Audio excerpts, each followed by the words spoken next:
ಬೆಳಗಾವಿ ನಡೆದಂಥ ಪಂಚಮಸಾಲಿಯವರು 2A ಮೀಸಲಾತಿಗಾಗಿ ಬಡ ಮಕ್ಕಳಿಗೆ ಅನುಕೂಲ ಆಗಲಿ ಅಂತಕ್ಕಂಥ ವಿಚಾರ ಇಟ್ಕೊಂಡು ಹೋರಾಟ ಕೇಳಿದಾಗ ಅವರಿಗೆ ಲಾಠಿ ಚಾರ್ಜ್ ಮಾಡ್ತಕ್ಕಂಥದ್ದು ಆ ಉದ್ದೇಶ ಇಟ್ಕೊಂಡು ಇವತ್ತು ಇಡೀ ಪಂಚಮಸಾಲಿ ಸಮಾಜ ಆ ಉದ್ಘಾಟನೆಗೆ ಬಹಿಷ್ಕಾರ ಆಗತ್ತಾರೆ. ಅದ್ರ ಜೊತೆ ಈ PPP ಮೆಡಿಕಲ್ ಕಾಲೇಜದ ಹೋರಾಟಗಾರರು ಕೂಡ ಹೋರಾಟಕ್ಕೆ ಇರ್ತಕ್ಕಂಥ ಒಂದು ಸಂದರ್ಭ. ಅವರಷ್ಟೇ ಅಲ್ಲ, ನೀವು ಈ ಉದ್ದೇಶ ಅವ್ರದ್ದು ಆ ಮುಖ್ಯಮಂತ್ರಿ ಬಂದಾಗ ಯಾವರು ವಿರೋಧಗಳು ವ್ಯಕ್ತ ಆಗಬಾರ್ದು ಅಂತಕ್ಕಂಥ ಇಟ್ಕೊಂಡು ಈ ಕೆಲಸಕ್ಕೆ ಹಾಕಿದ್ದಾರೆ.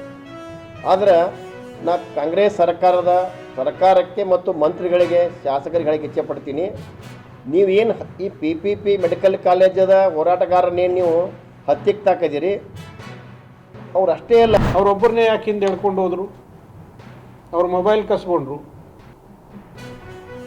ಅವ್ರು ಸಿಟ್ಟು ಹೇಳಂಗೆ ಮಾಡಿ ಇದನ್ನು ಮಾಡಿಕೊಂಡು ಇದನ್ನು ಉದ್ದೇಶಪೂರ್ವಕವಾಗಿ ಮಾಡ್ಯಾರ ಅಂತ ಹೇಳ್ತೇವೆ. ಬೆಳಗಾವಿ ಅಧಿವೇಶನದಲ್ಲಿ ಪಂಚಮಸಾಲಿ ಹೋರಾಟ ಸಮಿತಿ ಕೂಡ ಪ್ರಸ್ತುತಪಡಿಸ್ತಾರೆ.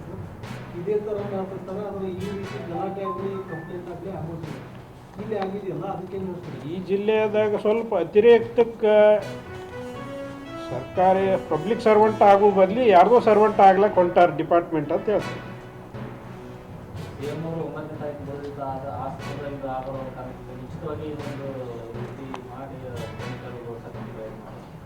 ಅದೇ ಉದ್ದೇಶನೇ.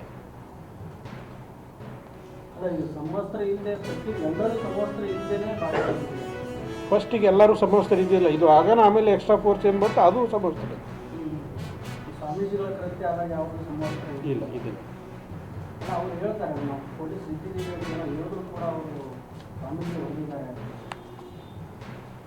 ಈಗ ನಾನು ಬಂದು ಪೊಲೀಸ್ ಅಂತ ಹೇಳ್ತೀನಿ, ಎದುರಿಗರ ಕವಿದಾರಿ ಇದ್ರಲ್ಲ, ನೀವು ಅವ್ರಿಗೆ ಗೌರವ ಏನು ಸಲ್ಲಿಸಿದ್ರಿ?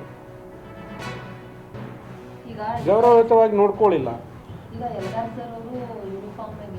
ಅದು ಆಮೇಲೆ